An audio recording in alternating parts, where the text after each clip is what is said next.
As Muslims celebrate Eid al-Fitr, President Tinubu reiterates solemn duty as custodian of trust under the mandate of Nigerians.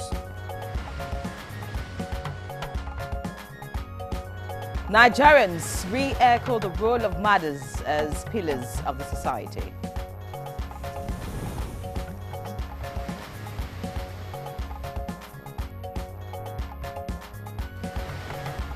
Lekki, Italy-based businessmen arrested over illicit drug shipment to Nigeria and Europe.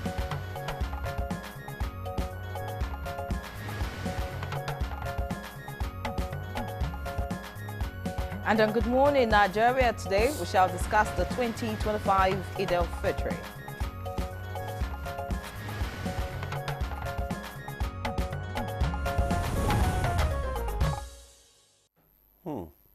You're looking gorgeous. Definitely set for the Salah celebration. Of course. I'm hoping that, one of my Muslim friends would, extend an invitation to me today. Okay. Well, it's been 1 month of intense fasting and praying for Muslims around the world. The exercise, which also featured giving out of alms known as zakat, culminated with the sighting of the new moon. Yes, the sighting of the new moon indicates the beginning of Eid al-Fitr, officially signaling the beginning of the celebrations. But since the Islamic calendar is lunar, the exact date of Eid may vary from country to country, depending on the moon sighting. Before performing the Eid prayer, Muslims are required to give zakat al-Fitri, a special charitable donation. Thereafter, a special communal Eid then takes place in mosque, large prayer grounds, and open fields early in the morning.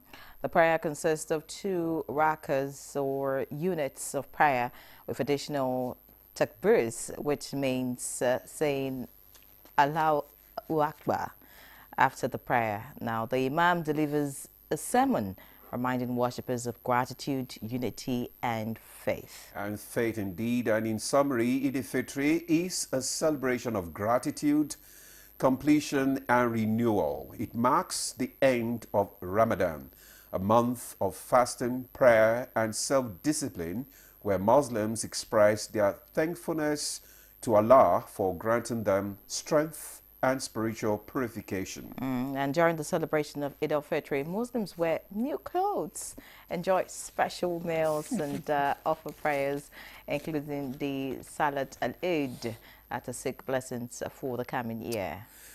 So on Good Morning Nigeria today, we shall take a look at the 2025 Eid al-Fitr, what the celebration also means to the Muslim. Welcome to the program. I am Ademola Adeoye. Compliment of the season. And I must add that you look dashing yourself. So just in case I don't get an invitation, I'm sure we could plan something. What do you think? Open check. All right. I'm Ian Ray John. Compliments of the season to Muslims across the country and beyond. Thanks for joining us. In our usual style, we'll take a look at the news papers, but that's after the news. Dennis Adenkuluye is looking good himself, so I'm wondering if he has plans. Dennis, by the way, is there a venue or something? I don't mind joining you. Well, since we're all in the spirit of giving and celebrating, maybe I'll join the 2 of you later after this program, and we'll Nice. have a meal together sometime. Good morning, Nyenre and Ademola. Good morning, Nigeria, and compliments of the season. President Bola Tinubu joined Muslim faithful at the National Prayer Ground, Abuja, for the Eid al-Fitr Salah, marking the end of this year's Ramadan fast. The President implores the faithful to carry on the spirit of giving and other lessons learnt in the month. We should give thanks to Almighty Allah. We saw the beginning, we started together, and we are ending together in good health and in happiness, in prayers for our country, for all our people. I am just a custodian of trust under the mandate of Nigerians and committed to leading Nigeria to greater prosperity. That was President Bola Tinubu speaking as he hosted a delegation of Federal Capital Territory residents who visited him on Salah homage.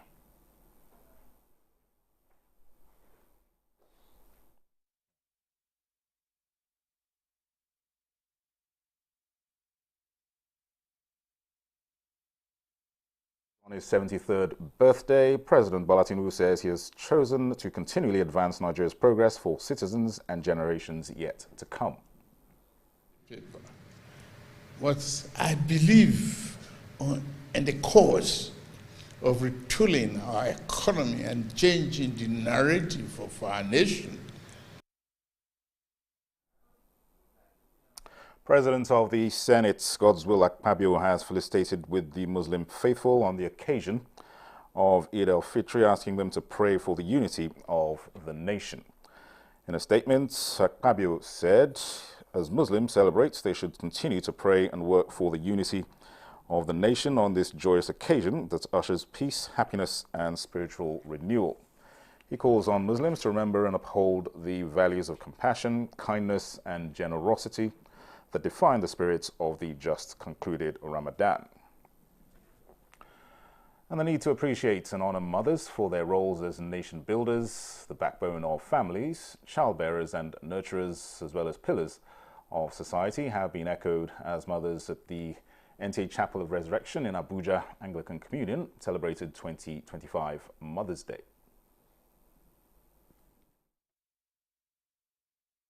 The church is trying to emphasize the need for honors to be given to mothers because the societies that we live in is gradually drifting, is gradually dishonoring women.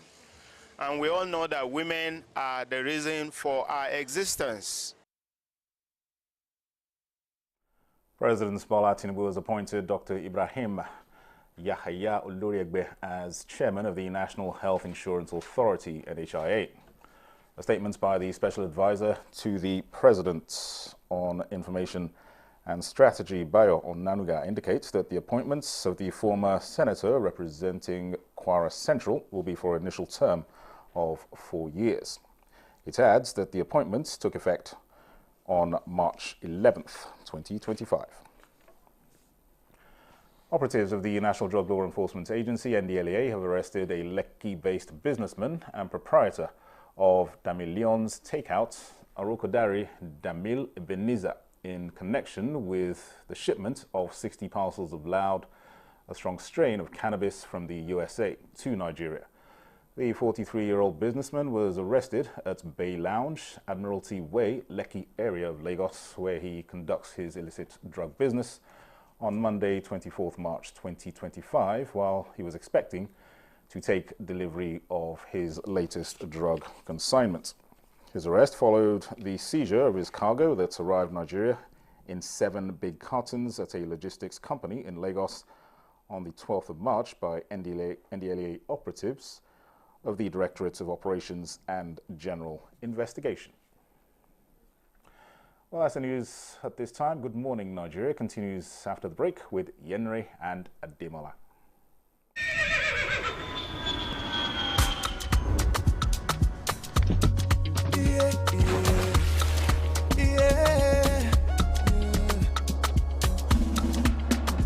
From the Atlantic across the savannah to the Sahara, we rise, a land of the free, we know they tire.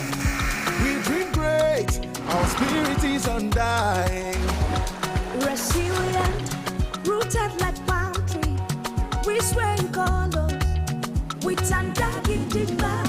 We make solutions, we ignite passion, yeah. Diversity is unique, we have more than just a nation. We are Nigeria, strengthening unity. We know they carry lives. We are Nigeria, together live the dream of a land with great destiny. We are Nigeria. I am the real Nigerian. Brought to you by the National Orientation Agency, NOA.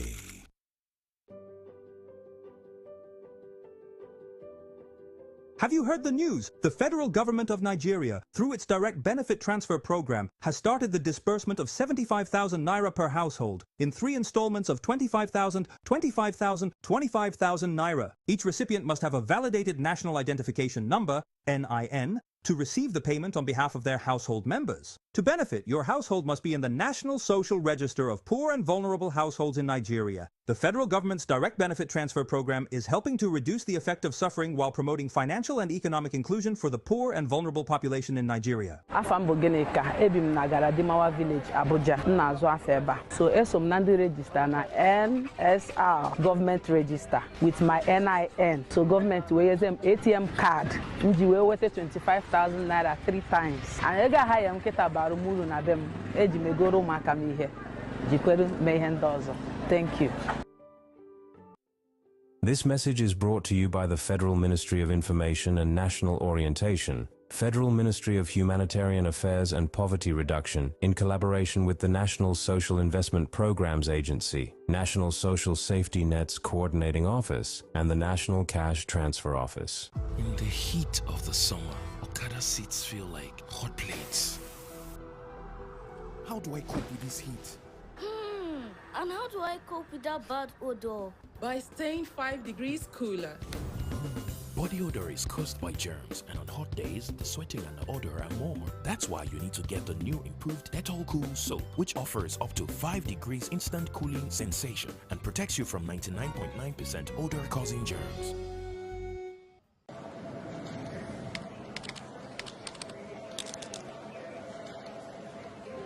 When you're low on energy and need a break, give yourself a treat. Cadbury Hot Chocolate. Smooth. Crafted from cocoa, milk, and sugar. Creamy. Chocolatey. Frothy goodness. Rich taste. So satisfying. Cadbury 3-in-1 Hot Chocolate. The treat you deserve. The holy month of Ramadan is here again. A month to submit to the will of Allah, a month to share, a month to care, and most importantly, a month of goodness. Start well and end well with the goodness of peak milk at Sahar and Iftar, and share the nourishing goodness of peak milk with everyone around you. Ramadan Kareem. Peak. Reach for your peak.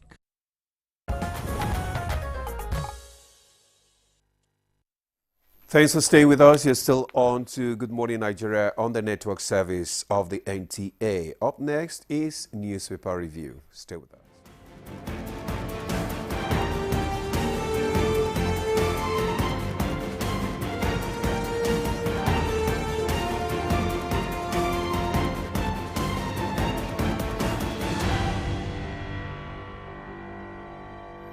All right, we have Chukwudi Okolie Waja with us again this morning. Chukwudi, Baraka Salah to you. How you doing? Baraka, my dear. The solemnity of the occasion yesterday was quite touching. You know, there's this thing about the Muslim community I like. I see a lot of brotherhood. When the community life, there's something they have that I admire a lot. I saw a lot of it yesterday when, you know, the Salah, you know, happened. One can only pray that God has answered all their prayers and even put Jara on it. And those of us who find it hard to fast, may we learn from people who are dedicated to fasting. You know, my father would tell me, Chukwudi, these people who fast, is it that there is no yam in their barns anymore or their gari is finished? And I said, but it's necessary for you to fast. I think I took after him. It's a pity. So you don't fast? It has some I benefits. do, but I start shaking after 4 hours. We're on national television. So which I'm not going to confess all my sins to Nigerians here. All right, let's see what the papers have, you know, because I cannot take your confession. It may be too heavy for us. So let's just see what the papers have quickly. We'll lead with the Blueprint newspaper. Okay. Chukudi. Is that, okay, go on, please, go on. All right, of course, Eid al-Fitr is on all the papers this morning, and that's the lead story on the blueprint. It says, Tinubu, Sultan, Alaafin, others urge compassion, charity. The riders, governors happen, love, religious harmony. Nigerians would regret backing Tinubu for second term. That's according to Ganduje. Away from that, just below the masthead, 2023 VP slot, you lied over reason for your choice. Wike replies Atiku. 2023 still making news. Above the masthead, tragedy. Nigerian boxer collapses, dies in ring during fight. Very sad development, and that's on page 16. Looking below the picture story, we have unremitted revenues. Reps secure $14.2 million from oil firms. Shoot recoveries to 50 billion naira, as 4 others get 7 days to remit $23.2 million. Below that, Lassa fever killed 118 Nigerians in 3 months. That's according to NCDC. Next to that, 9 die, 11 injured in Katsina lone crash. Umbata Muslim community will never discriminate against anybody in Enugu. And finally, from the blueprint, we have Serap National Assembly withdraw bill proposing jail for Nigerians who don't vote. Okay, that's on page 28. Let's see what the Daily Times has this morning. The Daily Times leads with something completely different from Eid al-Fitr. It says 109 new Nigerian newspaper workers die awaiting payments from northern state governors. And details on page 2. Below the picture story, we have Northern Khan condemns Uromi killings, urges calmness as governor sacks commander. Without a waste report, no genuine electoral reforms, according to Okechukwu. And choice of PDP running mate, strategic, not popularity contest, Atiku tells Wike. Finally, from the Daily Times, we have reps recover over $14 million from oil companies as recoveries now exceed 50 billion naira. Fantastic. Ademola. Right, I have the leadership newspaper with me, and just above the nameplate, reps recover additional $14 million from 4 oil companies. Details of that story can be found on page 4. CDS condemns killing of 16 hunters in Edo. Details of that story can be found on page 10. Federal government mobilizes pension funds to finance 5,000 kilometers of roads. Details on page 7. Nigeria records 118 Lassa fever deaths, 645 cases in 33 states. Details of that story can be found on page 7. Muslim faithful celebrate Salah amid tough times. Details on page 4. Show love to the vulnerable. Tinubu, Atiku, Obi, governors, others preach peace, unity, councils for religious harmony. 1,700 die in Myanmar earthquake. Details on page 7. Explosion kills 2, destroys goods in Delta. Details on page 10. NDLEA nabs Lekki Big Boy over drug shipment. Details on page 14. I'm happy Tinubu has confidence in me. Wike. Details of that story can be found on page 10. And we have the front page picture there. President Tinubu, National Security Advisor Nuhu Ribadu, the Vice President Shatima, Minister of FCT and Minister of Information and National Orientation there, where the FCT Minister, presented a card, a Salah card, to the President. Yeah, Demola, I am a bit sober this morning. The cooling we received from rain on Kakshi axis has helped. You can see that I don't look very rough-handled by the elements anymore. But my soberness actually arises from the killing of those 16 hunters, in Edo State, people who were on transit. As much as one would applaud the assistance that is coming from vigilante groups and all those other paramilitary, I should call them now, whatever good effort is coming from them, if it is not regulated, it is a problem. Yes, that's it. Non-state actors need the discipline that goes into training a policeman or a soldier in handling firearms and even deploying rage, control. If you consider how bad the economy is and how poorly paid policemen are in Nigeria, they should be shooting at least 200 of us on a daily basis. With that, the AK-47 and the rest of it. But they have the kind of training that restrains them. That is what is missing in the Edo State scenario.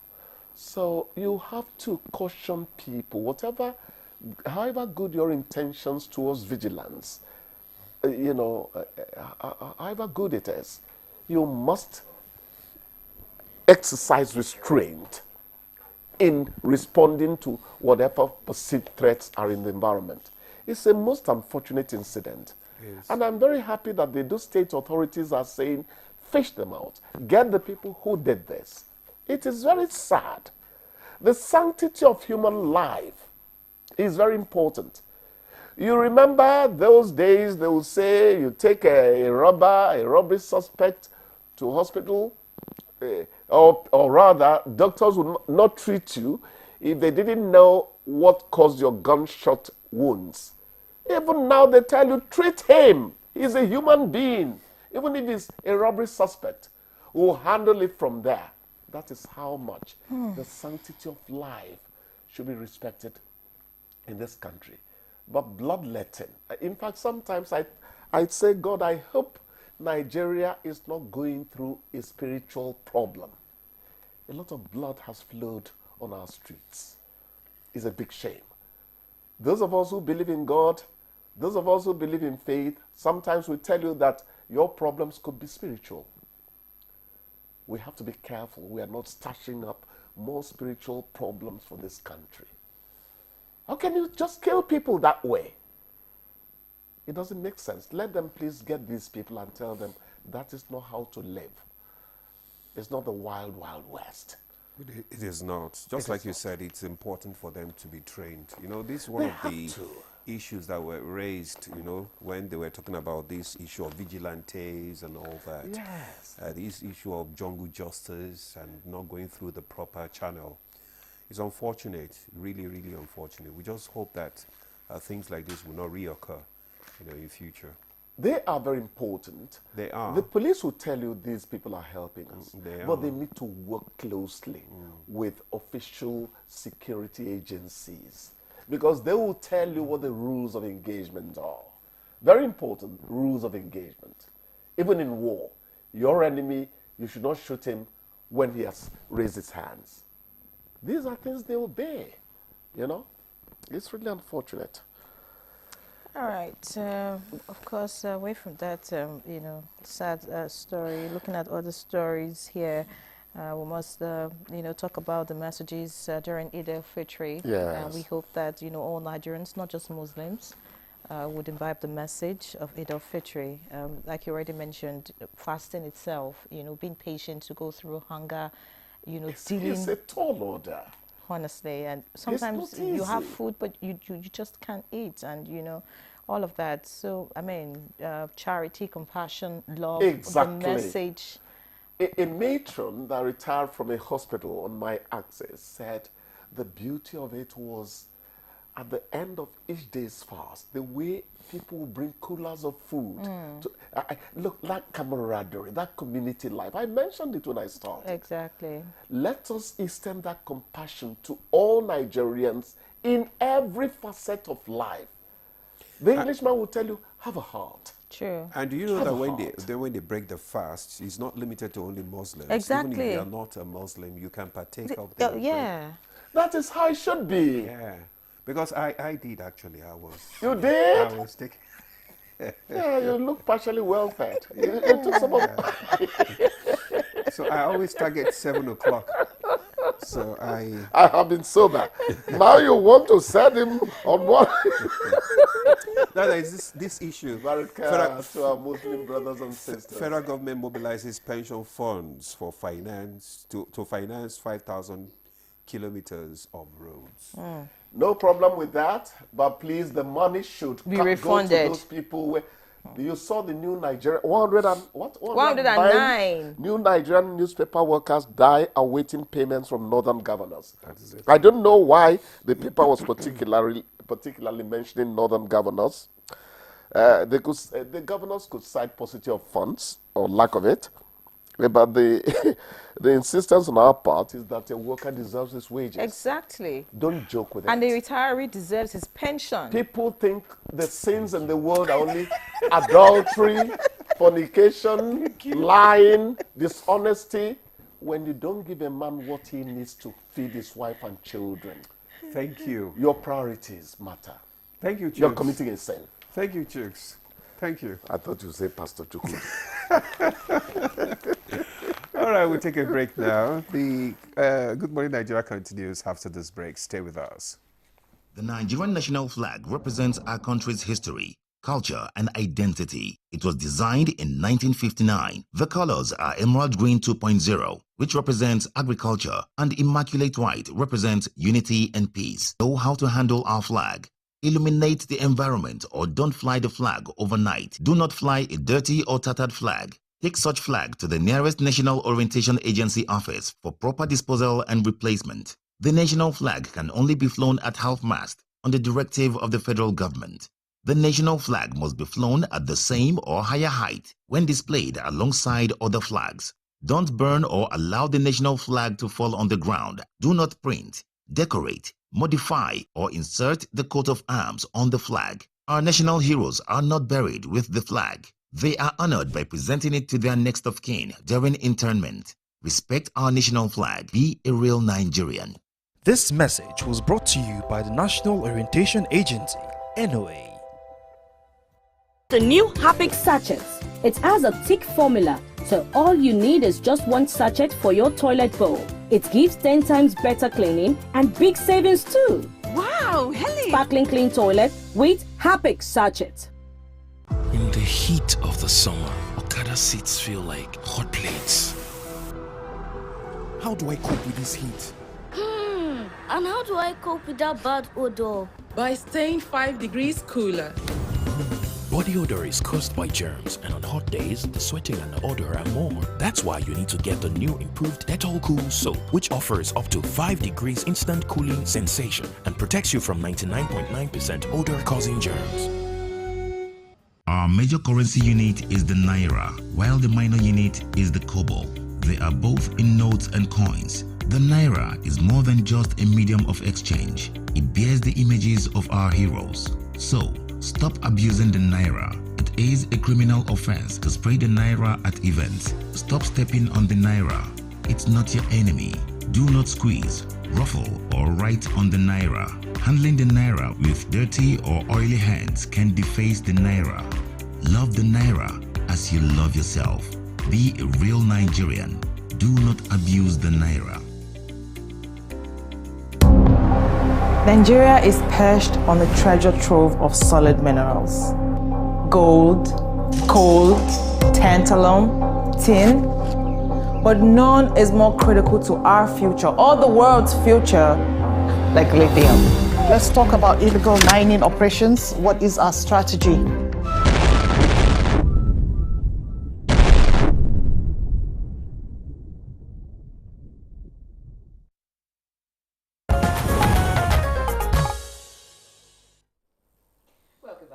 Morning Nigeria, live on the network service of the NTA, and to begin our conversation this morning, which is on the 2025 Eid al-Fitr, let's quickly see this background report put together by our correspondent Tokwe Alabi.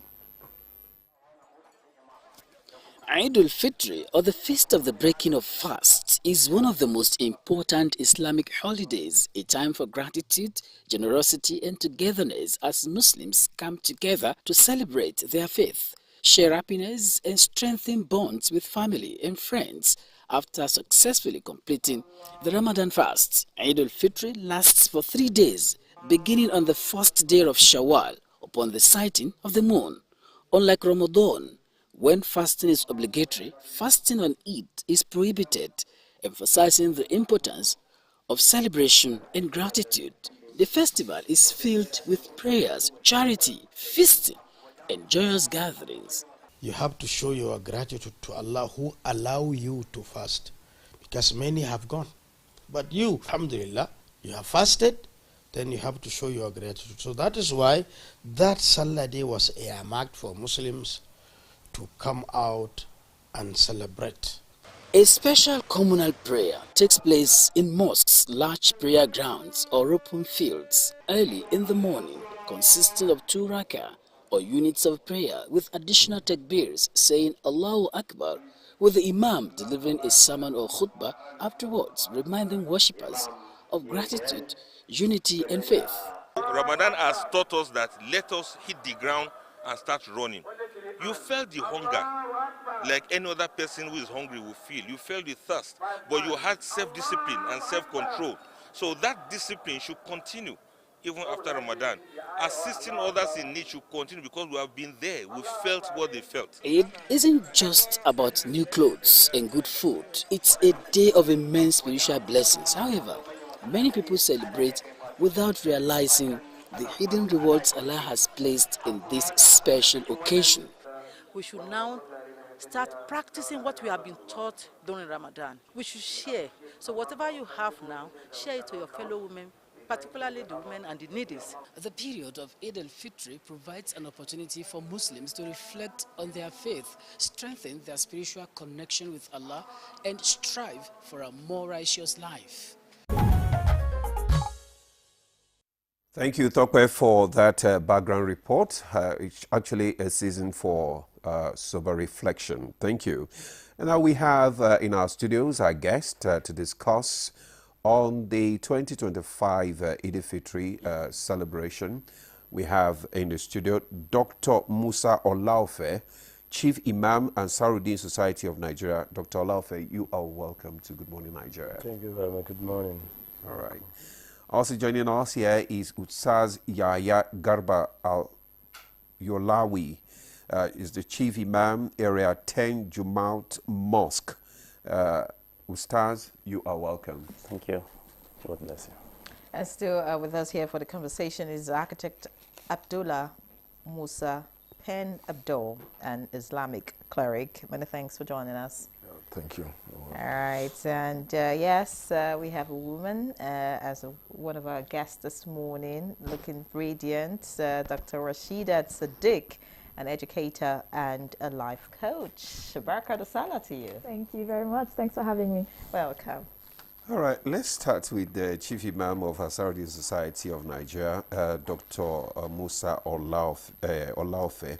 Well, Baraka da Salah once again. Baraka da Salah. Okay, let's look at, the Ramadan has come, and but the lessons and the teachings still remains with us. So tell us, what is the spiritual significance of this season? How does it relate to the end of Ramadan? A'udhu billahi minash shaitanir rajim. Bismillahir rahmanir rahim. We started Ramadan very successfully, and it has come to an end. Could see that during the month of Ramadan, everybody behaved normally, and then we see that a lot of sober reflections in whatever we did during the month of Ramadan. So we can see that other things that follows, during the month of Ramadan, people observe their prayers regularly, they behaved normally, and then the love was sincerely extended to many others, including those who are not even Muslims, because that is the spiritual aspect of having a good fast during the month of Ramadan. And not only that, the Muslim Ummah all over the world will do the same thing at the right time and at the same time. We break our fast, we fast together at the same time, and then peaceful coexistence is part of what we are even discussing. Nigeria to be more stable in terms of all the good things Allah has endowed the entire nation with. So that is why, since Ramadan is over now, let's continue what we have been doing during the month of Ramadan in terms of good relations, and then even talking politely, even bringing good things to the country. And if you go back to the Holy Quran, what Allah says, Idu ila sabili rabbika bil hikmah wal mawhisat al hasana. Invite people to the fold of Islam with wisdom and good preaching. So even those who want to preach now, you should always encourage people to do the right thing instead of unnecessary criticism, things that can never bring any joy to us. We should run away from it, because what we need now, that even after Ramadan, the lesson we have learned, all those things we have done during the month of Ramadan, it makes you to look very new. It makes you to look very calm, and then it makes you to be more happier, even to yourself and those that are very close to you. So that is why it is very important that Ramadan 2025 has gone, but the 5 daily prayers does not go to anywhere. Good behavior does not go to anywhere. Your actions, your behaviors, even towards your country. And you always talk good things about your country instead of unnecessary criticism and be telling people this country, I don't even know where the way it's going. So if nobody can come from anywhere to come and do anything for us, except we Nigerians, that we have to put us together to make the country great. Many thanks, Chief Imam Dr. Alaufe. When you said Ramadan makes things new, I agree totally, because looking at our guest right here in the studio, it doesn't look like, you know, you had 30 days of fast. You know, everybody's looking really good, looking fresh, looking new, like you rightly said, and you know, and that is very remarkable. I'd like to get to Dr. Rashida Sadiq. You know, I want to know how you feel about Eid al-Fitr and what it's like for a woman. I'm asking that because, you know, for the men, they just do the prayers and then come and eat when it's time to break fast. But it's the women that would cook and, you know, do the running around. So is it that Eid al-Fitr is like a relief from, I mean, all the fasting and still having to cook and make sure that, you know, there's something to break fast and all? What is Eid al-Fitr, you know, to a female Muslim? Thank you for that question. And it's one that takes a lot of contemplation from me because we are all different. So I'll probably be saying what Eid al-Fitr is from my perspective as a woman, maybe my perspective with the women that I have around me, my family. So for us, Eid al-Fitr is a time of worship. It's a time of gratitude. It's a time of relief to an extent, because then you don't have to wake up at 3:30, 4 a.m. to go to the kitchen. But it's so much more than that. For me, personally, I don't cook on Eid al-Fitr. That's my family tradition, myself with my husband. When we leave the Eid ground, in the past, we used to go to an eatery, have fun with the children, come back home, relax, and keep on reflecting. Because part of our sunnah is that on the Eid day, we're saying the takbir, Allahu Akbar, Allahu Akbar. So we just keep on reflecting. Sometimes we visit friends, sometimes we have friends visit us. And even when the friends are coming in, what I do is I get drinks, I get small chops, I get catered in. If I'm going to cook, maybe I'm making some fried chicken, just something light. I don't stress out on Eid al-Fitr. All my stress is left for Eid al-Adha. I keep my stress for that time. So for me, it's still a time of reflection. It's a time of community. It's a time of joy. It's not a time of stress. The only relief maybe is that, okay, that particular morning, I didn't have to wake up at 4:30 to cook, but I still wake up because the waking up in the middle of the night is about tahajjud also. And I try to want to continue because Ramadan is a time of building habits. And even on the Eid day, we try to make sure that those habits that we've built during the Ramadan, we don't kill it. So we wake up for tahajjud, we try to wake each other up, you know, to pray. And then we can go back to bed and then wake up for Eid. You know, the night before we've gotten our Eid clothes, everybody's excited. So it's a time of excitement. My children are talking about henna. My children are talking about, Mommy, I want to make my hair. I want to do lele. I need a new cap. So all of those are the things we're talking about on Eid morning. It's a time of joy and celebration. Fantastic. Thank you so much, Dr. Sadiq, for that. It's a time of building habit. I think I like that. So let's come to Ustaz Yahya Garba Al-Yawali. Well, I mean, we have been talking about the Eid al-Fitr and the importance of it and the significance and all that. So let's continue to reflect on the values of that Eid al-Fitr on Islam, such as compassion, generosity, gratitude. Can you just tell us more about it? Yes, alhamdulillah, wassalatu wassalamu ala rasulillah. The significance of Eid al-Fitr, most especially in that Eid celebrations, you know, before you even go out for Eid, you are expected to give Zakat al-Fitr. And it's all about putting a smile in the face of poor and needy.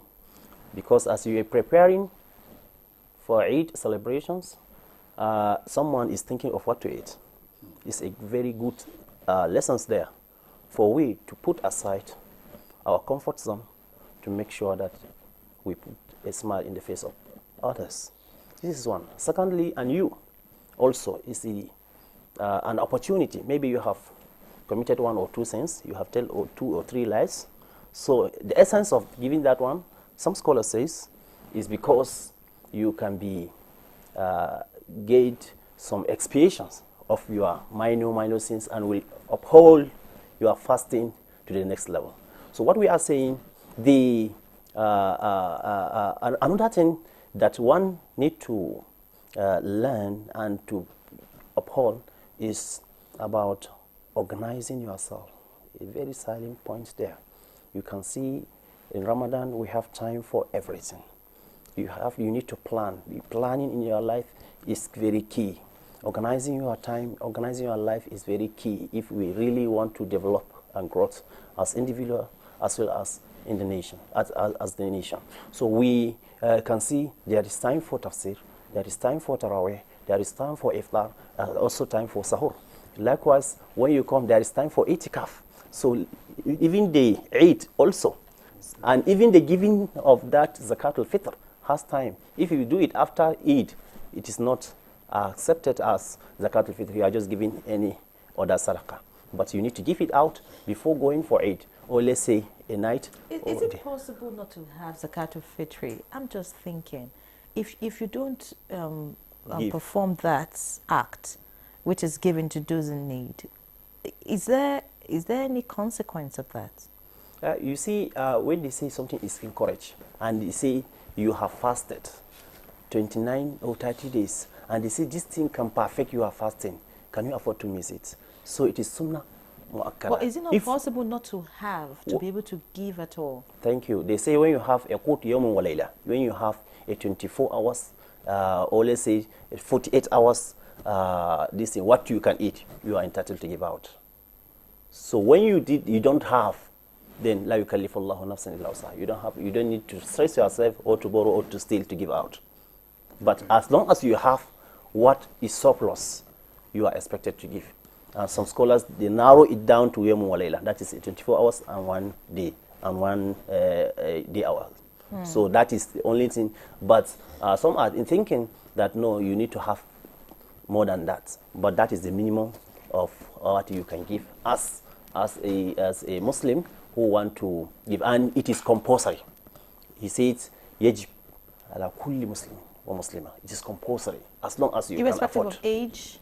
Yes, yes. Even if it is newborn baby, the moment the Eid al-Fitr is taking place.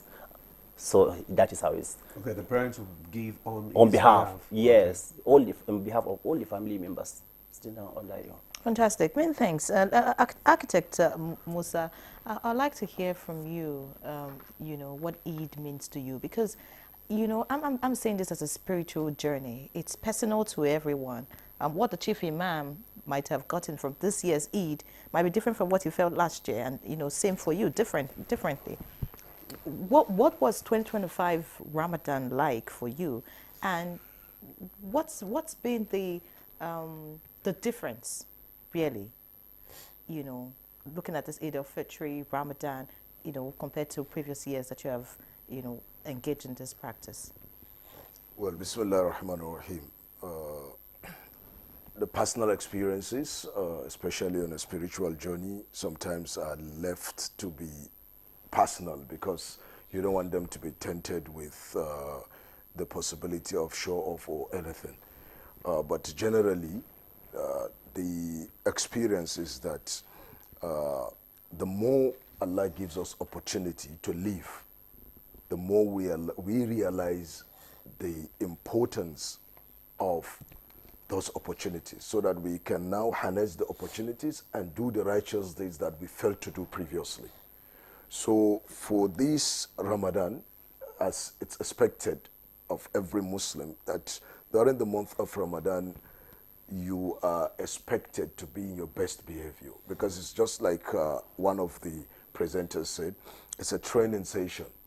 Do you understand? You acquire certain habits that are meant to be with you throughout your existence.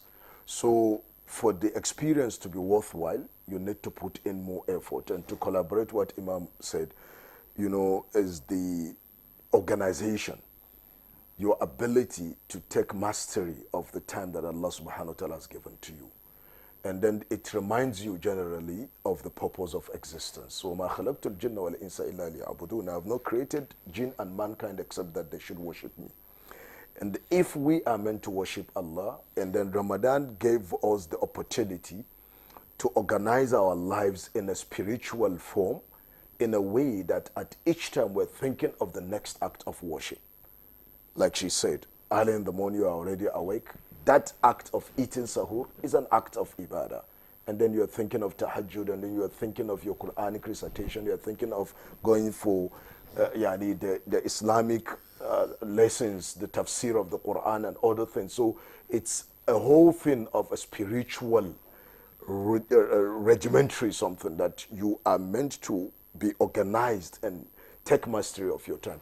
And then if that is it, I think the experience of this 2025 is worthwhile, but there is so much to improve on. Like when you have the likes of our pious predecessors completing the recitation of the Quran 30 times, like Imam al-Bukhari, completing the recitation of the Quran 30 times in the month of Ramadan. You have Imam Shafi'i completing it 60 times in the month of Ramadan. Then you reflect on how many times was I able to complete the recitation of the Quran, to reflect upon the lessons that are kept in the Quran.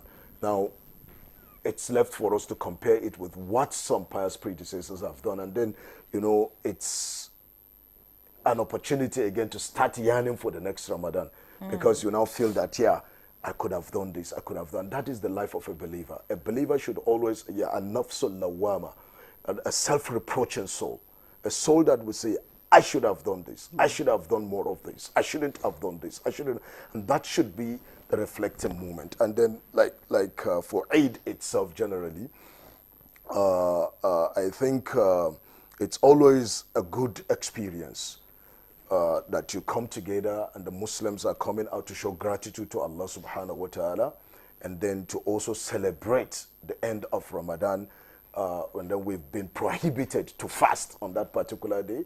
Do you understand? To show that, in fact, that before you go out for the Eid, you have to eat in the morning, is the sunnah. So that, you know, you break away from that, oh, yes, you have other things in your life, you could entertain yourself with other things, you are just coming out from Ramadan, now eat and enjoy your life. But again, we always have to refer back to our pious predecessors. Among the pious predecessors, like Mu'alla bin Fadl, he would say that the earlier generations of the Muslims, their lives revolved around the month of Ramadan. The Ramadan was the fulcrum, and everything, it was the center point, and everything revolves around it. 6 months, we have 12 months in a year. So 6 months before Ramadan, they used to pray to Allah to spare their lives so that they can witness the month of Ramadan and pray. Okay. And then 6 months after Ramadan, immediately Ramadan is completed, and then the next 6 months, they use it to keep praying to Allah to accept what they have done. So that is the greatest lesson you can learn there, the lesson of humility. You know, it's easy for us to feel spiritual and say we've done a lot of righteous deeds in the month of Ramadan, and then complacency sets in. But the lesson there is to humble yourself. You've not done enough. There is much more for you to do.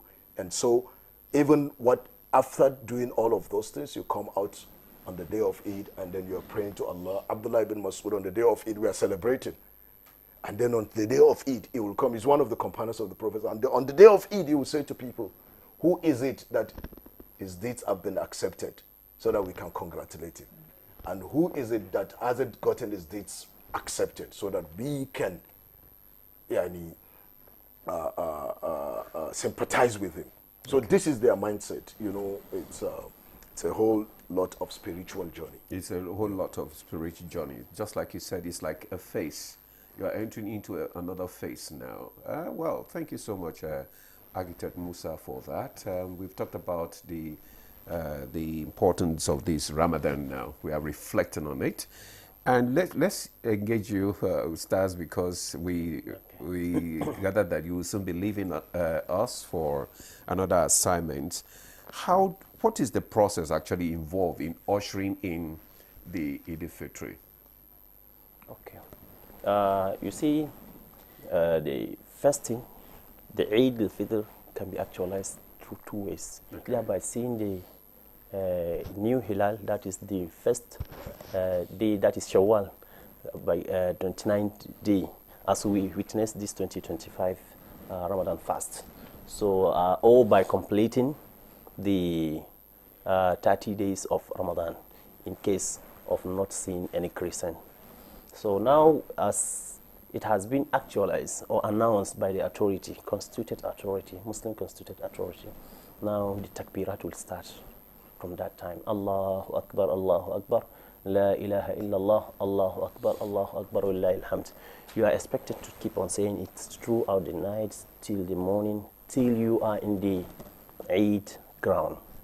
Yes, because وَلِتُكَبِّرُ اللَّهَ عَلَى مَا هَدَاكُمْ. So once the moon is sighted, you start. Yes. You are encouraged, highly encouraged, because it's the moment of adhkar and reflection. So now everyone is already aware that tomorrow is Eid. So you are expected to start preparing your zakat al-fitr also till that time of going to Eid. You are expected to give it out. After that, you need to take a ritual bath. You can combine the two. Take the ritual bath and put on your best clothes. That's why people prepare the new one. You are expected to carry all your family members to show the strength of Muslim population in each city or town.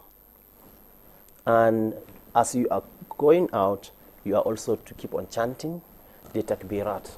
Allahu Akbar, Allahu Akbar, Allahu Akbar, Allahu Akbar, La ilaha illallah, Allahu Akbar, Wallahi alhamd. You are encouraged to change the road as you are going in the, let's say you want to perform in the Eid ground, follow the area 1 exit. When you are coming back to come through the bigger exits, let's say you are in area 11. So you are expected to go there without disturbing anyone.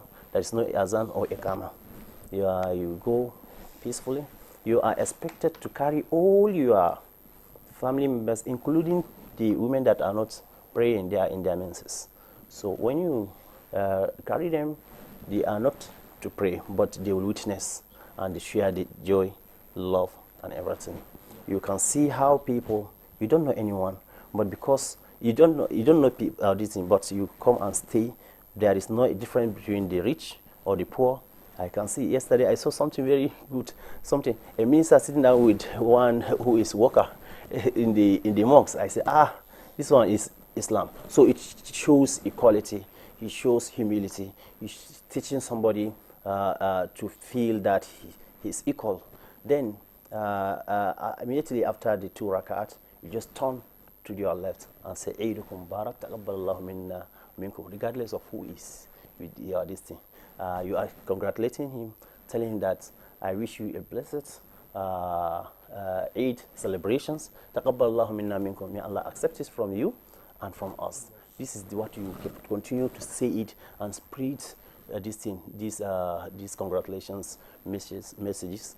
You can visit your friends, you can visit, you can call, you can text message. All these are the things that are around or surrounding the Eid celebrations. The focal points there: love, happiness, sharing, equality, and above all, devotion to Allah subhanahu wa ta'ala. Fantastic. Many thanks, Ustaz. I'll stay with you, because you're leaving shortly. You talked about love, sharing. I mean, the lessons of Ramadan are numerous. I mean, if we can imbibe the lessons, the world will definitely be a better place. Unfortunately, once Ramadan is over, it looks like people go back to, just any kind of living. When architect Musa was speaking earlier, he talked about the fact that once it's Eid, you're prohibited from fasting, which signals, you should eat and enjoy your life. So I'm asking, when we talk about enjoying your life after Ramadan, technically, because, I mean, you do all the tenets, the rules and everything you need to observe in Ramadan. I mean, you're free to relax and do some things outside Ramadan. That enjoyment, right? Does it mean that, you should? I'm trying to look for the perfect word. Yes, the perfect word, and then just hope that the next Ramadan, of course, you can go back to being as righteous as you were in the previous Ramadan. Is that what it should really be? The fact that you're no longer fasting? No, it's not like that. In fact, it's a misconception and misunderstanding of the whole fasting is all what is about by some of our people. The wisdom behind Ramadan fast is to increase in spiritual well-being, لَعَلَّكُمْ تَتَّقُونَ, to increase in piety, God consciousness. It's not telling you that after Ramadan you should go back. This is what we have been preaching and battling. Every cleric, every imam, every scholar is talking about keeping the lessons. Keep the lessons learned. Devotion, praying, recitation, good behavior, sharing, everything. So when you see or somebody perceive that after Ramadan we will go back to normal, do you know that is an indication that his good deeds are rejected and not accepted the way it's supposed to be. One of the symptoms, one of the indication that you have been accepted and your actions has been welcomed by Allah subhanahu wa ta'ala, by the side of Allah, you are expected to continue with your righteous deeds. But squandering all what you have gathered in one day after Eid, through all these 29 days, you have uplifted your spirit, or let's say your religion. Now you are thinking that, okay, Ramadan has gone with his handcuff, with his this thing. So now I'm relieved now. It's very wrong. So you're going back to your former life. Yes, it's very wrong. In fact, we are expecting to see more because it's just like a training ground. It's where you can charge and recharge your iman's battery to energize your iman. Okay, Ustaz, sorry, I need to just cut you here because I need to remind you your assignment for 8 o'clock. It's already 8 o'clock, so we need to let you go. Thank you so much. Yeah, just like you said, it's a habit, just like you said, and also a pattern. Begin to live a life. Those are some of the reflections of Ramadan. Thank you so much for coming on Good Morning Nigeria, Ustaz Yahya Garba Al-Yowalawi. Sorry. Chief Imam Area 10 Jumat Mosque. Thank you for coming on Good Morning Nigeria. Thank you. So highly appreciate it. Okay, thank you. Thank you. I'll let you go now. So let's come back to Dr. Olaofe. Now, we've been talking about, the lessons, the Ramadan, and the need to reflect on it. So the end of Ramadan ushers in Eid al-Fitr. What key things should a Muslim pick? Actually, what is the thing that you would advise that a Muslim should hold on to after the Ramadan? Well, as usual, because whatever you do is being recorded by Almighty Allah. You should know that people watch any step you are taking. If you are good, you are good. If you are not good, there is no other name to it, except you change for better. Now, if they have known you, that you are so consistent in good behavior, then you have to continue with it. You give during the month of Ramadan to the needy. You do a lot of things during the month of Ramadan. you greet people, you associate yourself with people, then why are you doing it alone only during the month of Ramadan? It has to be extended. Let people see it in you. You know, religiously at times, it makes people to look as if they must be so restricted. A lot of things you need to do, that you just need to use your wisdom in doing it. Not even going to the book at times. By seeing you as a Christian, do I need to run away for you? I don't need. Let's talk together. Even part of the development, how do we make Nigeria great? It's part of what should be thinking even after Ramadan. Because if Nigeria is okay, you are okay. If Nigeria is good, you are good. So it's part of the lessons that we have learned during the month of Ramadan, that we should extend what we call understanding within ourselves. And then we should see our nation as a bright nation that has futuristically things that we can put together to make Nigeria great. And then we should not forget to read about the past leaders, how they have come together to unite this country, how they have come together to do things together. Remember in 1960, who are those people that brought independence for Nigeria? They are not only Muslims. Both Muslims and the Christians, they brought independence for Nigeria. And they are working together as a nation. So don't be too religiously, whereby there are some things you need to, go into, then you say it doesn't concern you. So it concerns you because politically, it's part of Islam. Economically, Islam discusses about it. Every aspect of life. That's why Allah says in the Holy Quran, "Ma farratna fil kitabi min shay'in." There is nothing left untouched in the Holy Quran. So that is why after Ramadan, we should try and see that what you have been doing is not giving out rice or biscuit or whatever and stop there. You need to empower a lot of people. People are becoming beggar, even executive beggar. People you think that they think that you have, they don't have anything. For example, somebody go to the mosque, then after the prayer, they approach you that, please, I don't know that I don't have enough fuel in my car. So please, can you assist? Another person will come again. But if you empower them, they are very consistent in what they are doing, and they are very hardworking in what they are doing.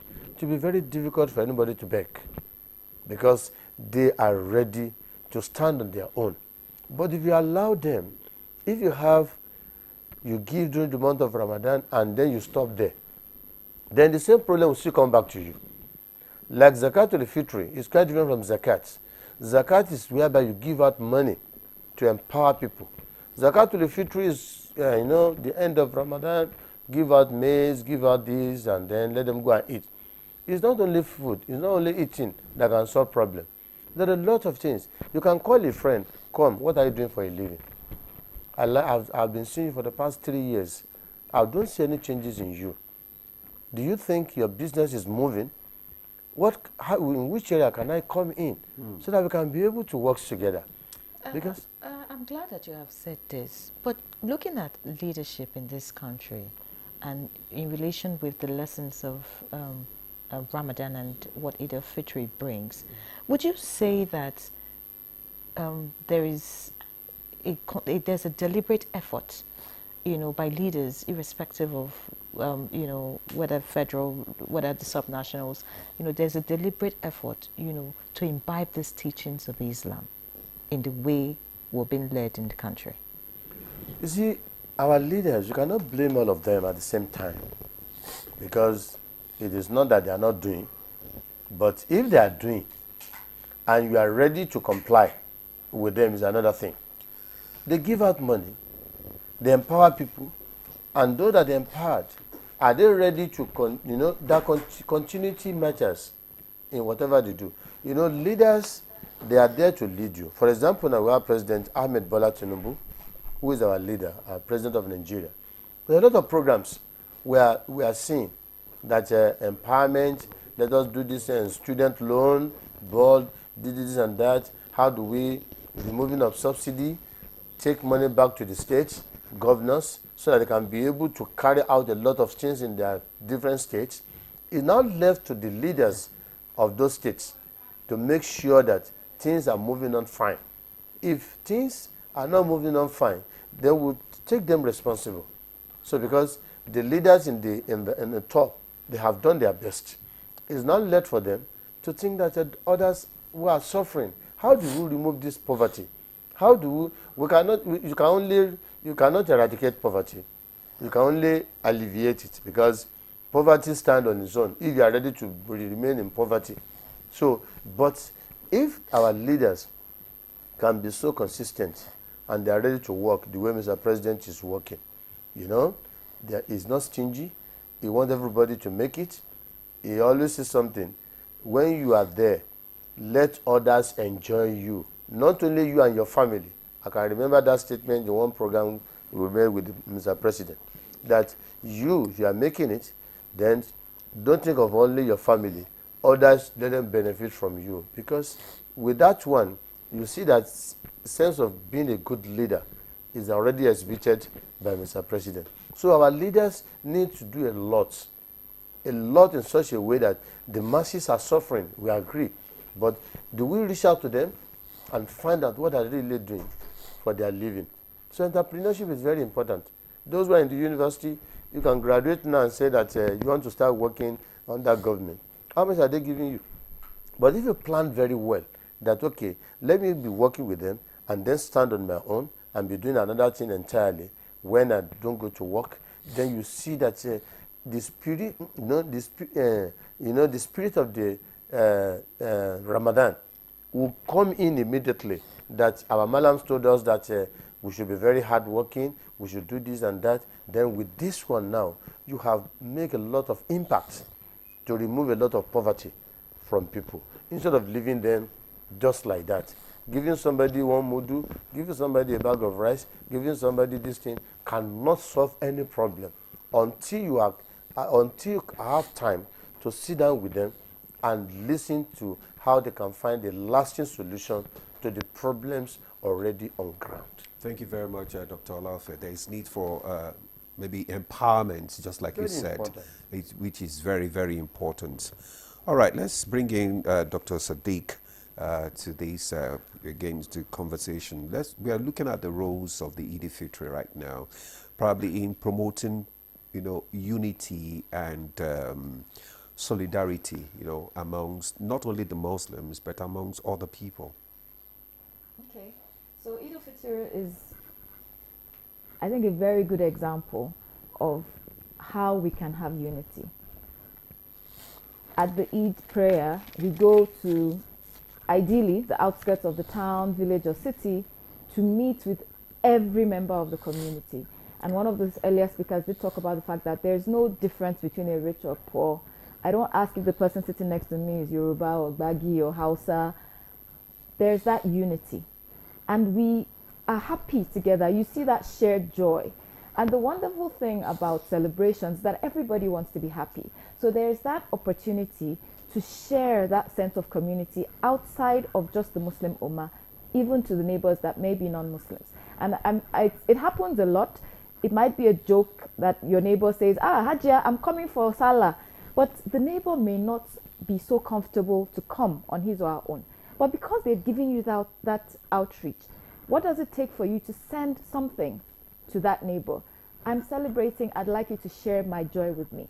And it doesn't have to be much. Personally, I don't cook, but it can, like some drinks, snacks. And if you do have food, excellent, rice, whatever you have, the person is going to be very happy with you. It's going to build community. The person is going to return your cooler. The person is going to say thank you. They may even put something back when they're coming. And you build a relationship, a neighbor that you may never have seen, especially the way our Abuja community is now. You may never have seen your neighbor for the entire year.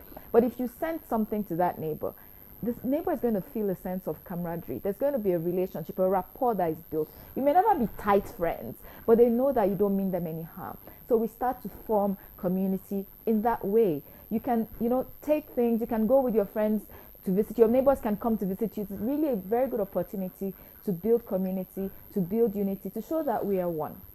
And I think it's a good time to encourage ourselves as a nation, and I'm happy I get a lot of my non-Muslim friends celebrating with me or sending me good wishes. We can reciprocate. We don't have to believe exactly in the same thing before we can share the joy that somebody else is sharing. And I think that's one beautiful part of Nigeria that I think we need to keep on. There is that within the beauty of the Eid, and we as Muslims can spread it further.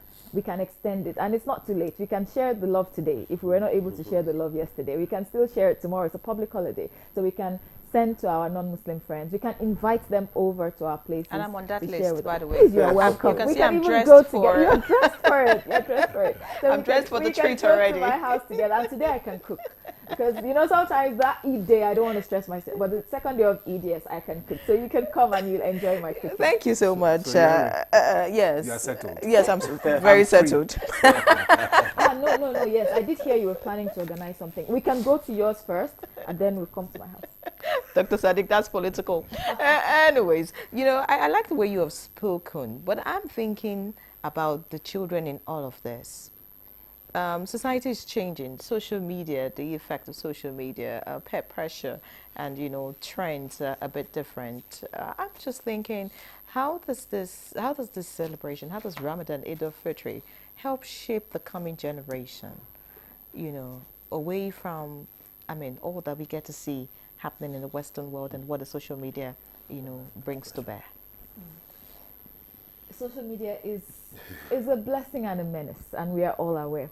And sometimes the ills, especially for children, they far outweigh the benefits. Even those of us that are adults struggle with a lot of things on social media because you're basically scrolling through looking for something else, and evils like pornography stare you in the face. Evils like online bullying stares you in the face. Evils, things that you may not have otherwise been exposed to. However, we also do have the benefits because some of our young ones get the benefit or the beauty of Ramadan, for example, through short reels, through TikTok. They watch some of the muftis and the imams on some of those social media outlets.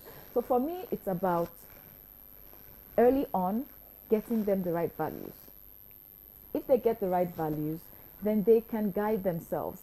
And we don't leave them alone. As a community, every mosque should have a youth section, should involve the youth. We should not leave them alone. We should not feel, okay, come for Tarawih, pray with us, and then go. They are different and the world is changing. So we need to get those scholars that can relate to them, that can listen to them, that can listen to their fears. A lot of them want to belong. So how can they belong without going out of the fold of goodness and righteousness? We need to start to think about this. And a lot of people are doing that. I mean, the Sahur Live had a youth segment, and it was a lot of interesting topics that could appeal to the youth and make them realize that you can be a good Muslim and still be maybe cool, if that's the word you want to use. You don't have to go outside of what is acceptable. And everybody knows what is morally right, although life and things are changing. So as an ummah, Eid itself is a time also where we can engage the children in sharing, in the humility. All of these lessons that we're bringing out now, right from the home, we also share it with them. And I like what a lot of people are doing now. Today in some areas we have fun fairs, picnics, Eid picnics. They're targeting the youths where, okay, come and have fun, but this is an atmosphere where we still are going to be living with Islamic tenets, where you're going to have the opportunity to meet with other like-minded people and still have fun and still continue the legacy and the lessons that you have learned from Ramadan. So we are in the right direction, and we just need to continue on this way. I believe those are some of the steps that we can use Eid to build community and our youths at the same time. Okay, thank you very much, Dr. Sadiq. Now let's go to Architect Musa now. We looked at the influence of the social media on the Eid al-Fitr now. Let's look at the influence of local customs and traditions, traditions in different parts of the world. How does it affect the Eid al-Fitr? Well, Islam is an all-encompassing religion, and then you have a legal maxim, al-adatu muhakkama. The custom of people is judged. It's something that is recognized in the religion, as long as it does not go against the very the tenets of the religion itself. So, and because people are different and they're placed in different regions and they have their different cultural and traditions, the cultural inclinations and traditions, this rule, this legal maxim accommodates all of those things, with the exception of the fact that if there is something that is contravening the tenets of the religion, then it is not to be recognized. That is why you go to a typical, the northern setting, their traditions and customs are different from the southwestern part of the country and also the southeastern part of the country. And each of these regions, you have Muslims that are living there. And then you go to Europe, they have their own culture. You go to Asia, they have their own culture. You go to the Arab countries, they have their own culture. So what Islam does is allowing all of these things to be permissible unless there is a clear injunction to their prohibitions. Okay. So people are allowed to display their cultural inclinations. They are allowed to, because that is what makes them to recognize and then to appreciate the joyous moment. Because if you are placed in an environment where the culture is alien to yours, and then they are celebrating, it will not be a celebration for you, because it will just be a moment for you, you know, to start reflecting on some other things, and then you sit down, then you are left alone without having to have the opportunity to participate. So that is very important for us to note. But against that backdrop, again, it is equally important for us to note that this celebration, you could go through this spiritual training for the whole month, and then you squander everything on the day of Eid. And then, like, when you, there is moderation in everything. Islam is a religion of moderation, and everything that we do, there is moderation. So when you go beyond the set limits in even celebrating the Eid, and then it involves like what some other people do, organizing parties, then some drinking, some smoking, some even committing fornication and other things in the name of Eid celebration, as if we've been in bondage and then now we're free. No, it's actually not a bondage. You've been taken through a process of spiritual cleansing. If there is anything at all for you to show is gratitude, that, oh Allah, I'm grateful that you have made me witness this month, and then I'm spiritually rejuvenated. And then now I promise to carry on with the lessons gained from the month of Ramadan. So different cultures, so you have to understand the things in your culture and customs that are against the teachings of Islam, lest you allow them to creep in while you are celebrating your Eid, and then the gains of Ramadan are lost within the twinkle of an eye.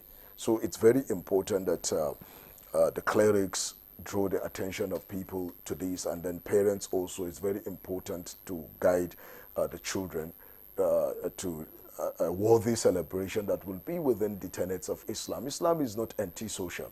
It's just that it guides us on how to socialize. It guides us on how to entertain ourselves, because in everything there are limits that are set. So different customs, different cultures, one Eid, but it must conform with the general principle of morality and moderation. There is no extravagance, there is no immorality in Islam. So whatever you are doing, morality and moderation. These two things are the guiding principles. Morality and moderation. Fantastic point. And Islam is not antisocial. It guides you, you know, on how to live. Chief Imam, you know, sitting here and listening to all of this, I mean, for a Muslim, for a non-Muslim, it's just a period to reflect on our lives and, you know, how we live our lives. But I would like you to speak about non-Muslims and, you know, how they should deal and tolerate people of other faith. Maybe this time we won't talk about Islam. I'm asking that because, you know, like someone would say, some of us never really chose our religion. It's just an issue of birthplace, and you don't get to choose your birthplace. So you were born to a particular mother, and maybe you were born somewhere in the south. I mean, you automatically, you know, whatever it is that family does and all of that. But we need to live together. We need each other.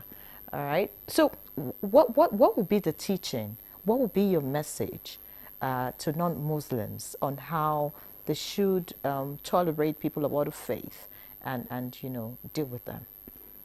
Well, you see, in Nigeria in which we find ourselves, we must tolerate one another.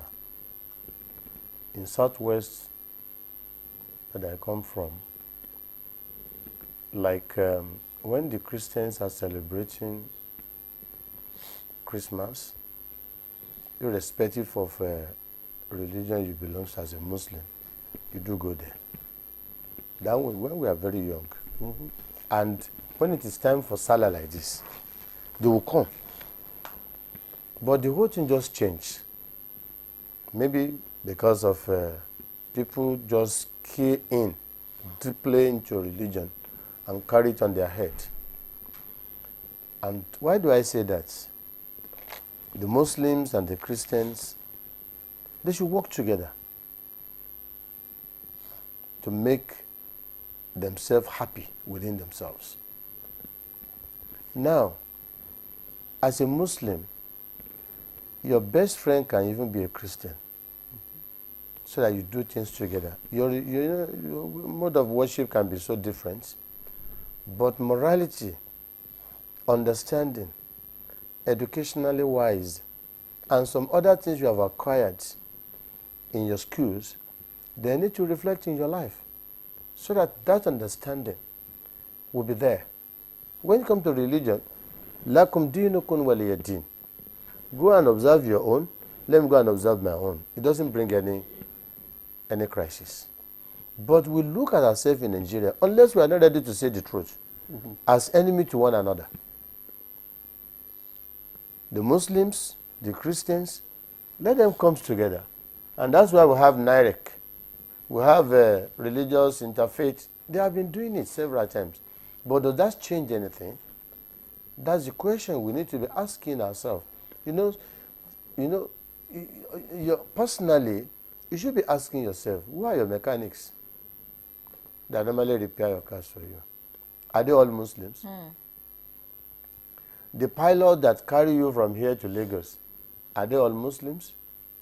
Then, the Samsung you are using, your mobile phone you are using, who are the manufacturers of those things? Are they really all Muslims? These are the things you should be asking yourself personally, that if we want to make ourselves happy, then we should not allow religion to carry us away from our own primary assignments in such a way that, for example now, Demola is sitting down here. Long time ago, whenever there's news, they say, oh, let us bring in Demola from Lagos, but Demola is in Abuja now. So you can see that things will bring you together. The two of you are Christians, and you are asking the three of us who are Muslims questions about religion.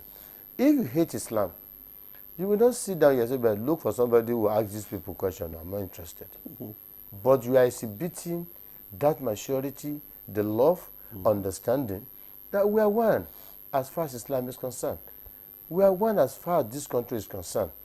Let the Muslims and non-Muslims, let them work together.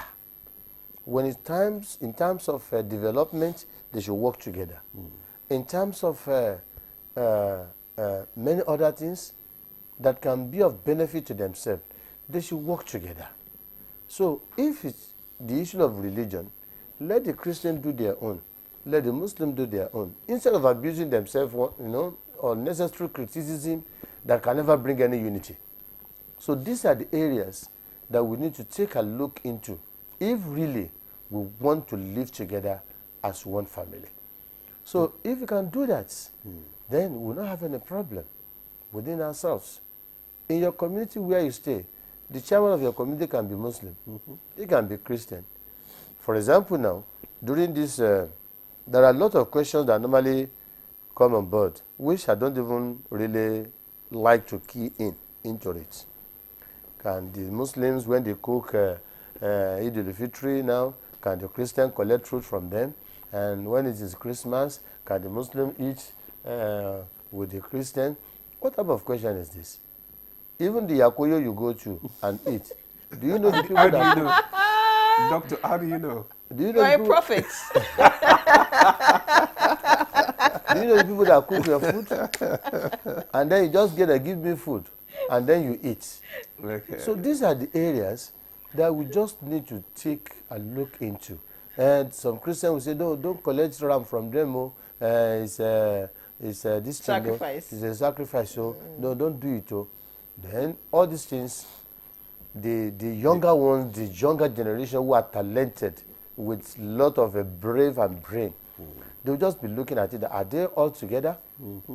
These are the primitive ideas and behaviors and actions that we just allow it to go like that.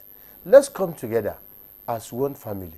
If you cook, the only thing the Muslims are saying is that anyone you are cooking, just say that if you are giving me ram now, let them be Bismillahir Rahmanir Rahim. Let them mention the name of Allah in it. Now, you cannot even see that I know some Christians, when it's time for that Christmas, they will call the Muslim that come and slaughter this ram for us because we want you to let you be doing what you are doing so that all of us can work together and do it. So instead of sitting down somewhere so keen about religion, either being a Christian or Muslim, that you don't want to see yourself this and that, it is never done anywhere. Thank you very much, Dr. Olafe. I mean, you have hit the nail on the head because my dad was a Christian and my mom is Alaja. You know, so there is a lot of tolerance down south. And I think people have actually hammered on the fact that it's not about religion or about ethnicity, but it's about character, human character. That should be the judge. All right, so let's come to Dr. Sadiq. But I don't know. Anyway, we still have more time so that we can talk about the significance of this Eid al-Fitr. We're looking at the impact of this increasing secularization and globalization, the effect of Eid al-Fitr. What is your take on it? Globalization and secularization, I'm not sure, in my perspective, has too much effect on the way we celebrate Eid integrally, because we still go for our Eid prayer, we still give our zakatul fitr, we still do our sadaqah, our takbir. You can do that via Zoom. These are things that are personal. But I like the fact that you mentioned Zoom. Many of us have family members that are strewn across the world. And so sometimes we do have Zoom ceremonies, for example. So at the end of the day on Eid al-Fitr, we all link up on a Zoom call with family members all over the world just to wish ourselves well as part of the Eid celebration. So that is like a bonus. Sometimes you don't have to go all the way to Zoom. But you can't skip the Eid ground and decide to just maybe stream and do it. You cannot do that if you have access to go to the Eid ground. What if you don't have access? So if you don't have access, Eid prayer itself is what we call a supererogatory prayer. It's the sunnah, although it's an emphasized sunnah. So if you can, it is almost compulsory. One of the ustadzes mentioned that even the women that are not going to pray are expected to be there because we want to be together at that point. But we do have some Muslims that are up in space, that are on ships, that are sailing in ships, or at the time of Eid, they are on duty in the hospital, whatever it may be, that may not make it possible for them to go to the Eid ground. But they are still having that sense of worship. They will be doing the takbirs, the Allahu Akbar, the Allahu Akbar, even if they cannot be at the Eid ground. Some people stream Saudi Eid prayer just to have that sense of Eid, but they are not expected to pray behind the Saudi Imam or to pray. Like, you can do your nawafil, but it's not an Eid prayer because you are not with the rest of the community. What happened during COVID-19, actually? COVID was interesting for a lot of people. In my house, we prayed as a family. Okay. So my husband, my children, and myself, we prayed outside our house. In some communities, the estates were able to still get 3-4, like if you're living in a compound, maybe 3-4 families together. So maybe the other ustadzes will have different experiences of how they prayed the Eid during COVID. So, but those are exceptions that are acceptable. Allah is very merciful to us, and Islam is a religion that encompasses everything. There's a ruling for everything. There's a ruling for exceptions. There's a ruling. Alhamdulillah, Allahu Akbar. Islam is a complete religion. Everything has been taken care of, even if not specifically stated. Things like Google.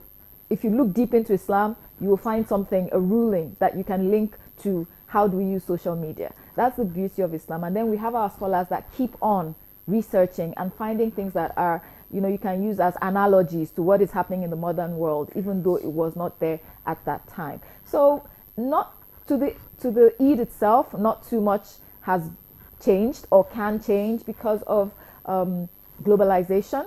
We can share. So like I said, we watch them in Saudi and like, wow, Allahu Akbar, they're performing their Eid. Oh Allah, make it possible for me to go there for Umrah next year. Those are some of the feelings and the vibes we get from that.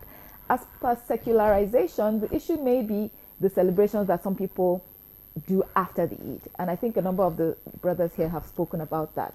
We cannot go to a nightclub because you are celebrating Eid and then you are doing all sorts of evil acts. We don't want that free intermingling between the sexes. That is not part of it. Nothing says I can't sit and talk to my brother. We just hold you there because the director is calling that we should go on break. No when we problem. come back, you just complete your thought. Thank you. So we take a break now. The conversation continues. Stay with us.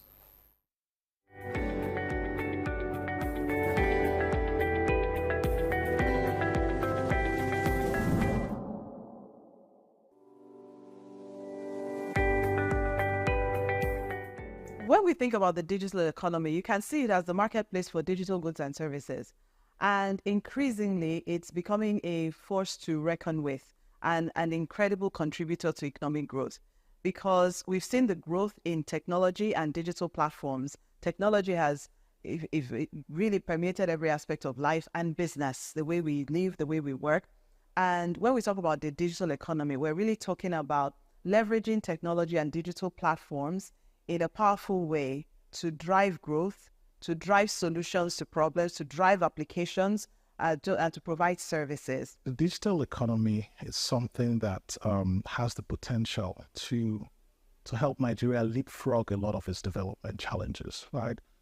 Because think about what the mobile phone did for Nigeria years ago. That is the potential we have for digital, because it has a way of reducing the barriers to innovation.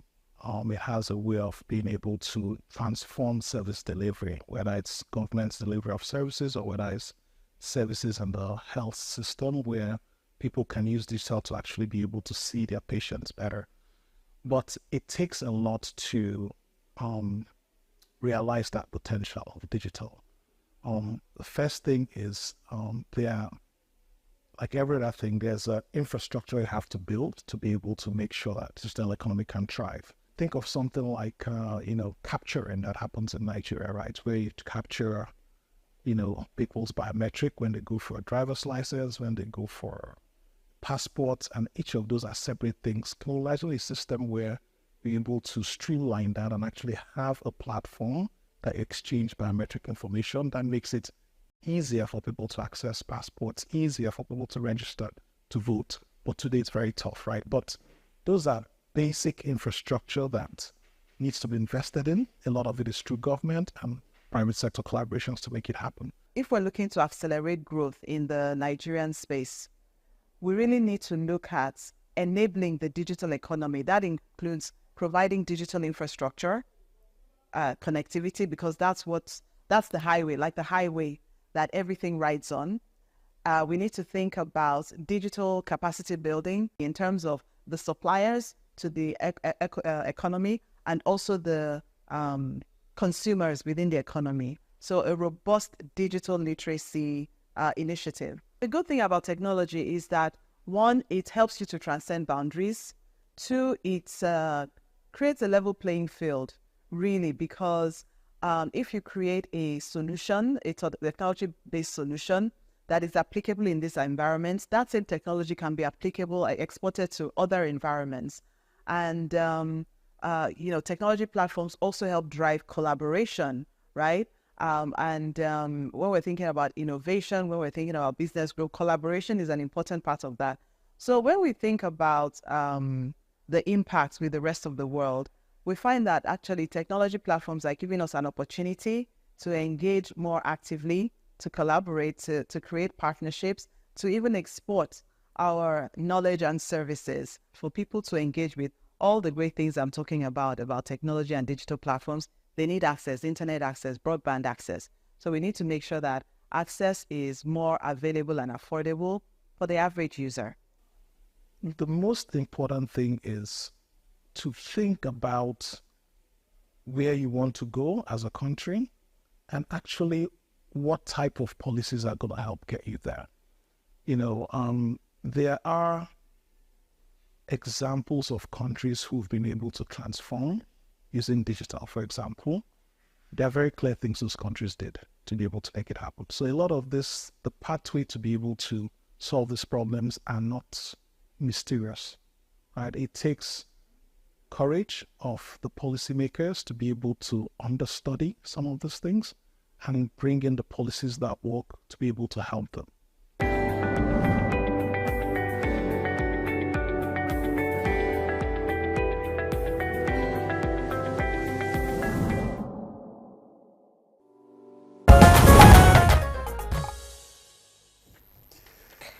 Thanks for staying with us. You are still on to Good Morning Nigeria on the network service of the NTA, and we are still discussing the 2025 Eid al-Fitr celebration. And before we went on the break, Dr. Sadiq, let's just allow you to complete your thoughts there. Thank you very much. So we were talking about how globalization and secularization may have affected the celebration of Eid, and I did establish that in the celebration itself and the acts of worship, there's really no difference. But sometimes the benefits of globalization are felt. You feel as part of a larger community because you get to watch on live streaming, on Instagram, on Facebook, what is happening in other parts of the world during Eid. So it makes you feel as part of a larger community. Now for the secularization, I was talking about some of the pitfalls sometimes, especially with the youth, who feel that they want to celebrate in the same way that other people celebrate. So maybe in the evenings of Eid, they go to the nightclub, and that nullifies, if they're not careful, everything that they've built up as spiritual gains during the month of Ramadan. So I was also talking about the aspects of intermingling of the sexes freely. This is something that is frowned upon in Islam, and if you're not careful, if you say because you want to celebrate, you're going to be doing that, you may also be losing some of the gains that you have gotten. But generally, I don't see any negatives on the whole scale of things from secularization, especially when you know your own values and you keep to your values. All right, many thanks, Dr. Sadiq. Let's get back to architect Abdullah Musa Pen Abdul. You know, as we begin to round up this conversation, I'd like you to speak, you know, to our leaders. You know, it's like you said in the past, you know, the first 6 months, or I think it was Ustaz that said, the first 6 months before Ramadan, you're praying, you know, that you see Ramadan, and then after Ramadan, you're praying that your prayers are answered. I'm sure that a lot of people in leadership position, of course, have taken part of in Ramadan. They have prayers, they have vision for the country and all of that. So I'd like you to speak about what you would like to see being done differently, you know, in terms of leadership style, in terms of politics in the country and the way things are being done politically, you know, even as we look forward to another Ramadan. Well, generally, I think leadership position, it's a position of sacrifice, not of luxury. And if there is anything that our leaders should use as a standard for gauging their own existence in the position of leadership, is the transient nature of leadership and what it comes with of responsibilities. It's just like an imam. If you're leading 10 people and you make mistake, or you are not that qualified to lead 10 people, it means you have the mistakes of 10 people to stand in front of Allah to bear. If you're leading 100 people and then you make that, it means the mistake is even, the burden is even bigger And then you have 1 million people, and then you have 100 million people, and you have 200 million people. So it's not leaders. Leaders are to be prayed for, not to be praised.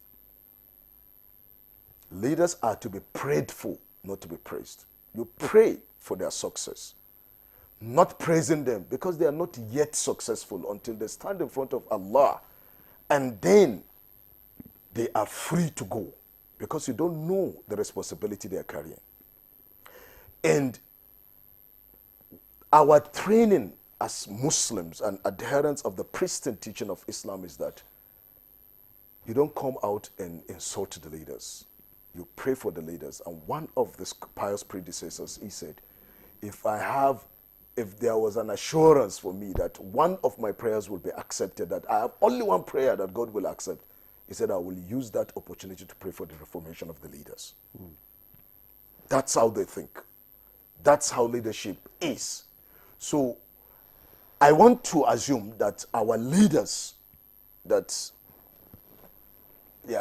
went through the Ramadan period with us would have used the opportunity that Allah subhanahu wa ta'ala has given to all of us to pray that Allah should guide them in leading and to make things easy for them. You cannot be too intelligent to lead without the assistance of Allah. So at each time, the humility of the leader before his creator paves way for his success. Each time a leader is humble and prays to Allah to guide him in that leadership, then he becomes successful. And then don't look at it from the position of I'm gaining or from the position of I'm leading. I was watching a professor yesterday, an American professor, and was taking his students through the history of the second Caliph, the second leader of Islam after the death of the Prophet ﷺ, when he conquered Jerusalem, when he conquered Palestine and then went to Jerusalem. The representative of the Pope then that was there, he came out with his regalia, gold chains and other things, and he saw the leader of the Muslims holding the reins of the camel that his servant was on because they were taking turns. And then he was wearing clothes that were patched clothes. And then he felt so embarrassed that you are the leader of this army that conquered this region, and then this is how you dress. They understood leadership to be a burden. It's not something of luxury, honestly speaking, if I were to speak the honest truth. So when leaders start looking at it from that perspective, that it's not about personal gains. It's not about building my people. Everyone is your person. Everyone under your leadership is your person. And as long as that person has problem, you have problem as a leader. But if you make effort, Allah subhanahu wa ta'ala says, وَكَانَ سَعْيُكُمْ مَشْكُورًا. On the day of judgment, it will be said to those people that will go to heaven, may Allah make us in, your endeavors are well appreciated. It is the effort. You cannot be able to satisfy all Nigerians. But that sincere effort that you make in ensuring that there is ease and people are living in secured environments with that fear of God in you, it's what Allah will reward. وَكَانَ سَعْيُكُمْ مَشْكُورًا. So look at leadership as a burden, not a luxury. Leadership as a burden. That is, leadership is service. It's service. So when the leaders look at it from that perspective, the leader will not go to bed comfortably if he knows that something is bad. And that is not theory. It is something that people have put into practice. We've seen it demonstrated. I made a presentation on TEDx some years back, 2019. And I gave example with Mandela. I gave example with Mahatma Gandhi. I gave example with Tafawa Balewa in my TEDx talk. And I was saying that look at the way they lived. Very ordinary life they lived. I picked up the picture of Tafawa Balewa drinking sugarcane with two of his kids seated. And the house that Mandela was brought up in, he didn't have the need to renovate and to break it down. And then Mahatma Gandhi, when he left this world, what he left behind. And then the Prophet of Islam as the leader of all. Do you understand this? So it's something. It's not something of showing that, yeah, I have to exercise the absolute power that I have. The Prophet ﷺ saw Abu Mas'ud al-Badri. He was about to hit his servant, and then the Prophet held his hand from behind, and he said, Wallahi, Allah has more authority over you than you have over the servant of yours. Thank you very much, Architect.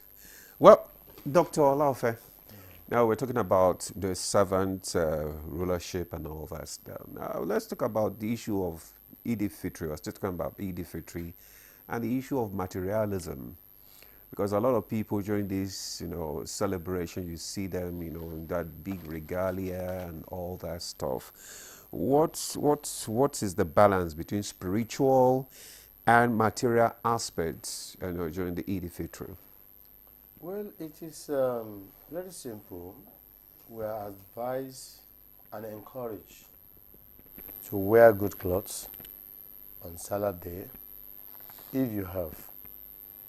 And there is no need for you to say you want to go and sew new clothes, either to put yourself in trouble by borrowing money to go out. The one you have at home, you can make them neat again. So until when you tell people that this is a new cloth before people knows. So is advisable, because an-nasafat min al-iman, cleanliness is part of faith. Because if you appear very neat, anytime, any day, people will respect you.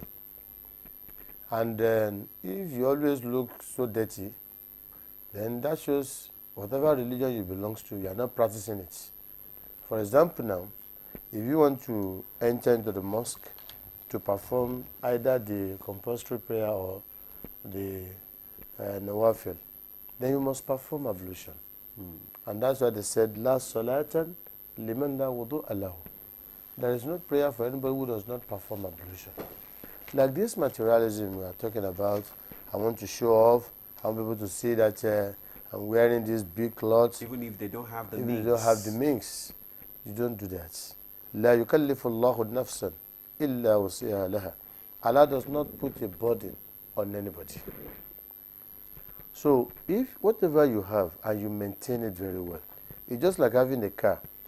Then you now say because Eid al-Kabir or Eid al-Fitri, you have to change your car to buy another one, you are taking it to Eid Grand. How many people know that you have a good new car to the Eid Grand? So you go and observe your prayers and go back. And all this materialism, or material things rather, we just need to be very careful because it doesn't end. There's a verse in the Holy Quran that says, كُلُّ مَنْ عَلَيْهَا فَانٍ. Everything will perish. وَيَبْقَ وَجْهُ رَبِّكَ ذُو الْجَلَالِ وَالْإِكْرَامِ. The face of your Lord full of majesty will remain. If you go around the world, you see some houses in the olden days, very big houses, very beautiful, well polished, this and that. Where are those houses now? Where are those people living there? Those who have the money then, who lives in the upstairs in the olden days, they are no more. And their children are not even in Nigeria. Say, well, you better tell the family to sell this thing out because we are not interested in living in this country. In fact, if we are even living there, the type of life the US people are living, they don't all these big houses like Nigerians. I've been there. So all these 3-story, 4 stories Nigerians are enjoying staying mansion. They don't have time for it. So, and that is why the spirit of Eid al-Fitr should need to reflect in us that even when you have 20 cars, if you die today, what will happen to those cars? I was watching a program on social media the other time. A wealthy man has a house somewhere and then built with gold and everything. They were just showing the house and the rooms and everywhere. But the owner of the house has gone. So who will now maintain those houses? So that is why if you are going for Eid al-Fitr or you are going for anything, the little one you have, make use of it and then don't look extravagant. Don't show up. So that even the needy you are giving the rice and other things to, so they will just be looking at you. Look at him. They are giving us rice. Look at the clothes they are wearing. They don't even know whether we have clothes to even wear or not. So a lot of things you need to do to make sure that you don't entice people.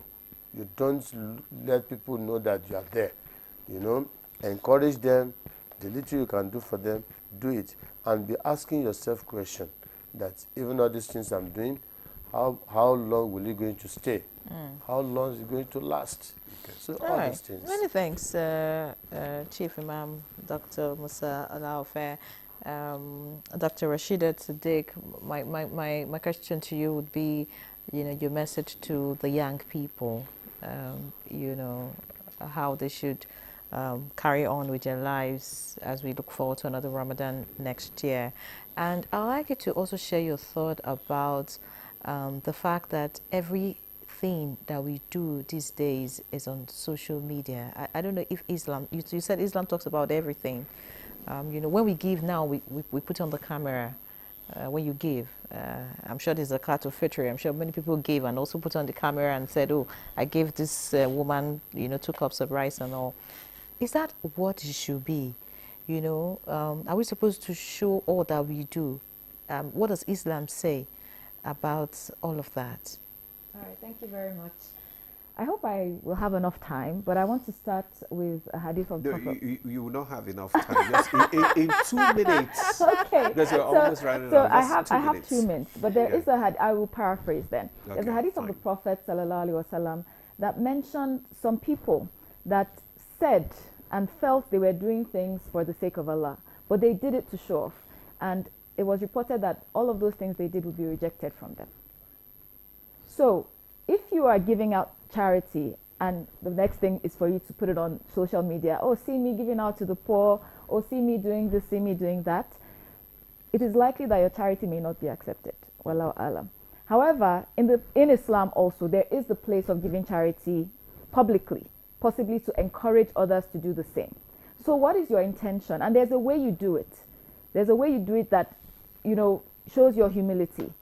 There's also somewhere in the Quran and the Hadith that talks about giving and not saying bad words or not always referring to it. Because I could give you something and then come and say, ah, my sister, this is my shoe I gave you. It's so nice, so hey, I'm so happy I gave you this shoe yesterday. Like, what is that? I'm expecting you to say thank you again. I want the whole world to know that I was the one that gave you this shoe.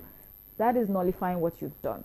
So please let us be clear in our intentions. Let us be careful about the menace of social media. It does bring more harm than good, especially when you're doing it. Show off is not a part of Islam. Show off is one of those things in Islam that are related to shirk, that can make you fall out of the fold of Islam if you are not careful.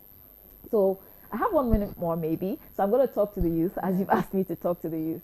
I think youth of Nigeria, youth of the world, it's time for you to be reflective, to take ownership of yourself, to know your values, and to build your life around who you want to be, who you should be.